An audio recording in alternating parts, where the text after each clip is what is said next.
Hello, friends. Welcome to our conversation series. This is our second conversation. As I shared in the first one, I'm recording now, putting them out there to give people kind of an idea of the conversations I want to have with young people. The conversations I believe is important. Teenagers need to have these conversations because it's their real life. But these old fuddy-duddies out here in these churches don't want them to talk about it. It's scandalous.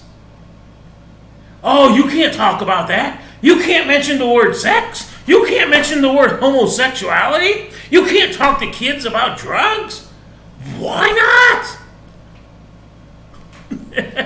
Sorry. This is your life. Teenagers, I know this is your life. I know sex and drugs and alcohol, violence are part of your everyday life. You think about it all the time. It's like you think about social media, about this TikTok nonsense. Sorry. If you want to TikTok, that's great. Look, I'm a 53-year-old fat man. You don't want me doing TikTok, okay? Yeah, just leave it at that. I'm a 53-year-old fat man. You don't want me dancing on TikTok. But so I just want to come with you, and I'm looking forward to the day when we can be together, when I have a whole group of teenagers, and we can talk about these very same things I'm talking about here in my Conversations video series. And so, we will. I believe it's coming. I believe we're going to have a teen outreach center, youth outreach center. And actually, I had the shock of my life today. I was in Marion visiting my son, and we're driving, and we turned out of the store, and we started to turn, and I look over, and I said, wow, that building says it's a youth outreach center. How about that? That's what I want to do. And I said, I'd seen them in other places of the country. This one, I don't know if it's open. If it is, it badly needs a paint job. It was this kind of giant building I'd like to have because you young people can spread out and do whatever you want. Somebody mentioned, is the building that you've got in mind, does it have room for a gym? I was like, I never thought about that. But I bet some of you young people would love to have a gym in there. I had thought about putting a basketball court in the parking lot, but if we could have it inside, maybe in a gym. What do you think, teens? Sorry, I don't want to keep calling you kids. When you're 53-year-old, a 30-year-old seems like a kid. When they're younger than my kids, they're kids. But I'm trying not to insult you, so I'll try not to do that when we're having these conversations. Teens think about, would you like to see a gym in your outreach center? Because this is yours. This outreach center that I'm casting a vision for, that I'm trying to find partners and collaborators to make it a reality for you, is going to be yours. We're going to have a minimum number of rules, only enough rules to keep it safe. Rules that regard about respect and no bullying, no violence, no gun, no drugs, alcohol, weapons. Those are the kind of rules we have. Nothing more than that, because this is yours. It's for you to make of it what you want. And any adults that watch this, pass on. Let some teens in your life see this. Let them get back to me and tell me, hey, I'd like something like that. I'd like to have this kind of conversation with you, and share my thoughts on these subjects. The first one we talked about homosexuals and transgenders, and then how that's the people, the person, whereas versus homosexuality is the act, and that in neither case should they be being talked about in the way they are in these churches. You deserve to be loved, whoever you are, whatever you identify as. You deserve to be loved. And if your homosexuality is a sin, anytime you're having sex outside the bounds of a marriage between a man and a woman, you're having sex. But you know what? There are a whole lot of sins, and in God's eyes, they're all the same. Therefore, nobody should be attacking you because of the sin you're committing, because they is committing sins. Now, this one tonight, first let me say, I do all of these from the heart. All of my messages, even the ones that are more geared to the adults, are from the heart. I don't write out a bunch of notes. I don't write my entire message out. But tonight's really going to be from the heart. I'm not sure exactly what I want to say. This is why I'm looking forward to when we have a discussion, because I can kind of start the ball rolling, and then you can tell me what you think, or give me your opinions, and then we can go from there. But I'm going to talk to you from the heart tonight. What I want to talk about is probably the most important topic we'll ever have a conversation on. And that's you. Because I want you to know you are somebody. almost all of us, and I include myself because I went through it for years, almost all of us have had people who should have been loving us, who should have been building us up, calling us names, putting us down, making us feel worthless. Okay, many of you have been bullied by other kids because you're poor and your parents can't afford nice clothes or the newest phone or, whatever it is that young people are into these days. Your parents can't afford it. They don't have any money. You're putting food on the table through food banks and food stamps. And so then you get bullied by other kids. And that adds to that feeling of worthlessness. Damn deep inside you want to take the blame on yourself. It's all your fault. When somebody's calling you names, when they're telling you how terrible you are. For me, one of the problems I had growing up was if everything wasn't perfect. If I didn't have perfect grades, I got yelled at, told how terrible I was, how worthless I was, and a whole bunch of other names.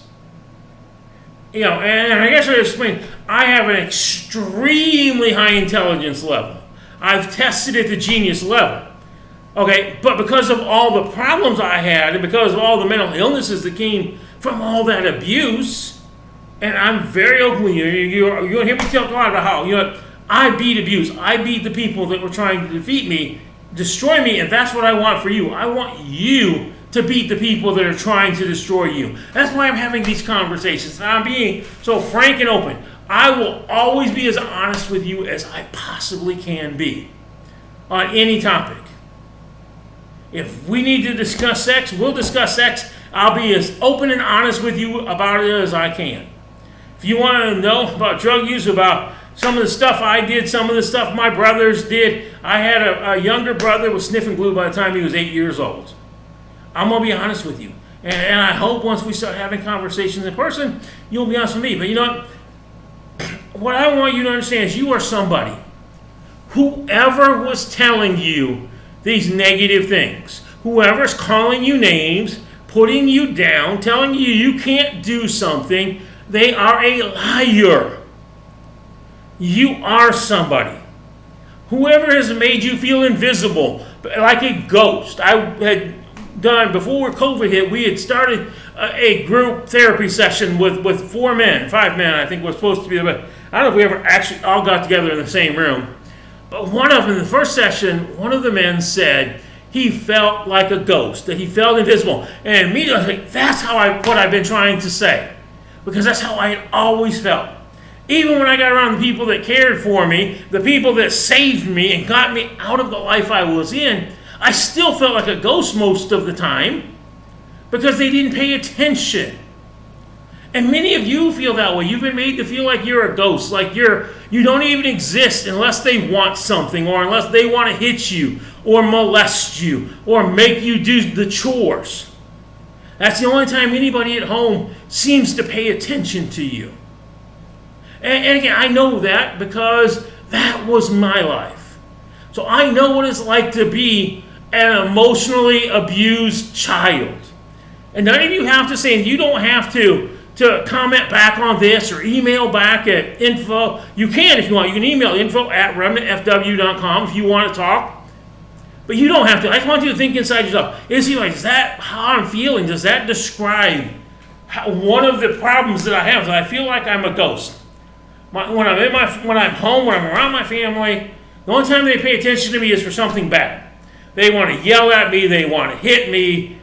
My father, my stepfather, my mother's boyfriend, my uncle, somebody's trying to molest me or rape me. That's the only time anybody seems to know I'm there. Or they want me to do all the house cleaning and cooking because they're too lazy to. They want me to take care of my younger siblings because they're too stoned out of their gourd to do it. Don't you feel that way? But see, I want you to understand, and just hearing me say it once is not going to solve this. But we're going to talk about this many times. We're going to hit on this topic. You are somebody. I care about you. I've not even met you yet, but I care about you. And when we do meet, I'm going to do everything I can to show you that I care. We're going to bring others in that want to be a part of what we're doing here to help you and they're going to care about you. We're not going to yell at you. We're not going to put you down. We're not going to call you names. Okay? I want you to understand that. And understand that, something goes wrong at home, it's not your fault. If something gets broken accidentally, accidents happen. Don't let them put you down. If you're not able to get the grade in school that they want you to get, okay, that happens. One of the things we're going to do is we get this going, we get this teen outreach center. I want people that can help young people. I almost called you a kid again, I'm trying hard. Young people, get their grades up if that's what they want. If they want to come there and study, they'll have a safe and a quiet place to study, and there'll be adults around they can ask questions of that maybe can help them get their grades up, if that's where their focus is. If you're wanting, I knew from the time I started middle school, I knew I wanted to go to college. Nobody thought I was going to college but me. But I knew I wanted to go to college. I was going to do whatever it took. And it took me a while. I almost threw my life away. The first 2 years of high school, first year and a half, I was so messed up. The mental illnesses were completely out of control. I was so depressed. And my grades reflected that. And then I got drug out of Fort Wayne to the little country town with cornfield in my backyard. I don't get what's up with that. Corn belongs in the store, not in your backyard. Sorry, folks. But you know what? Then it started to turn around. I met a family that showed me what life could be. They showed me they cared. And they showed me that I was somebody. Yes, they didn't always pay attention to me. At times I felt like a ghost because I'd start talking and somebody would talk over the top of me. And I'm sure many of you have experienced that. You're trying to have a conversation and somebody just keeps talking right over the top of you. But you know what? They cared about me enough to welcome me into their home, to ask me to come over, to ask me to stay the night. And when my mother left Zanesville, to ask me to stay. That meant I was somebody. When the youth retreat at that church came up that fall, and I wasn't going to be able to go because my mother didn't have any money, and if she had it, she wouldn't have given it to me. Somebody in that church to this day, 38 years later, I don't know who, somebody stepped up and paid the fee for me to go on that youth retreat. And my entire life changed because they were trying to show me I was somebody. I wasn't invisible. I wasn't worthless. They cared. And now it's my turn to pass it on, to try to help you, show you that you're somebody, that you care, that you are important, and that I care about you, that others are going to care about you. No, you may never get your family to change and care about you. That's a simple fact you're going to have to accept at some point, that your family may or may not change. If they see you change, they see you starting to move forward and have a better life, they may. But we can't guarantee that, and we cannot make them change.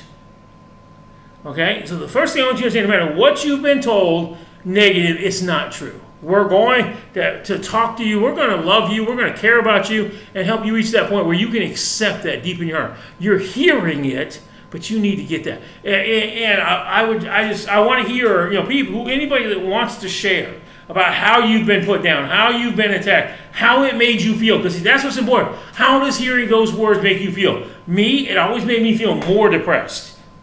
It made me feel more worthless. And it's only now after 3 years of therapy that I'm beginning to accept that I'm not worthless.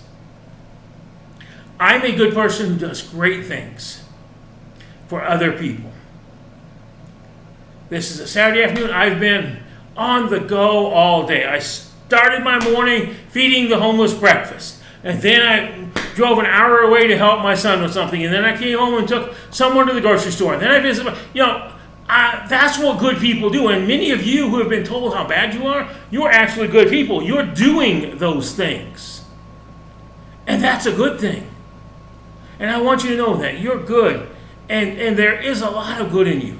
Now, the other part of how people have made you feel, I want to talk about just briefly here. But again, I'm doing all this from the heart. I'm trying to get what's in my heart out so you can at least hear it for the first time. And hopefully soon you'll hear it more and more and more.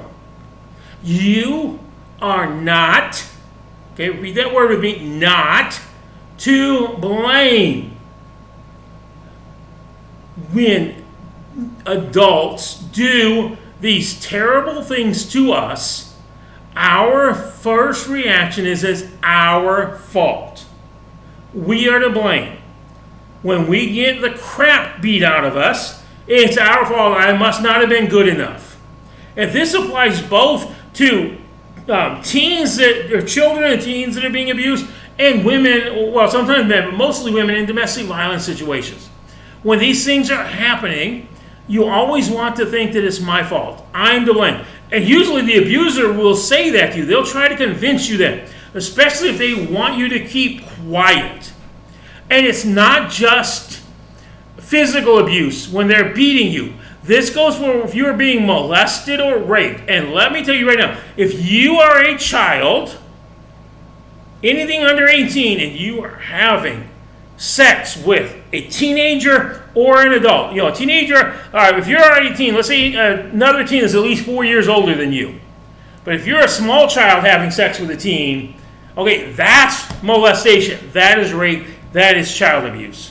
And if you're in your teens and the person that you're having sex with is 4 years or more older than you, that's molestation. That is rape. That is child abuse. That is ridiculous. That should not be happening. Now, again, I want to make it clear, it is not your fault. You didn't lead them on. You didn't seduce them. Those are lies they tell to get you to take the blame in yourself. How do I know? Because again, I've been there. I want you young people to understand this. I am you. I'm old now. But once upon a time, way back in the dark ages, days before we even had computers, I went through what you're going through. And I took the blame on myself. And I've carried that blame all these years, thinking it was my fault, the things that happened. Okay? And teenagers, same thing. I guess I should answer. If you're having sex with someone and you don't want to have sex with them, that's the same thing. It is rape. It is a crime. It is wrong. I don't care if it's a boy and a girl and the boy pressured you into it. If it's two boys and one of the boys pressured the other one or conned the other one into doing it, it's wrong and it's a crime. But the person to blame is the other person, not you, child. You were a child. You were helpless. You were not in the position of power. No matter what they tell you, it's not your fault. Please don't take this blame in yourself. Please don't tear yourself up about this. Please don't think that you have to hurt yourself or kill yourself because you did such a terrible, terrible thing. I'm begging you, don't do that. Give God a chance to heal your heart.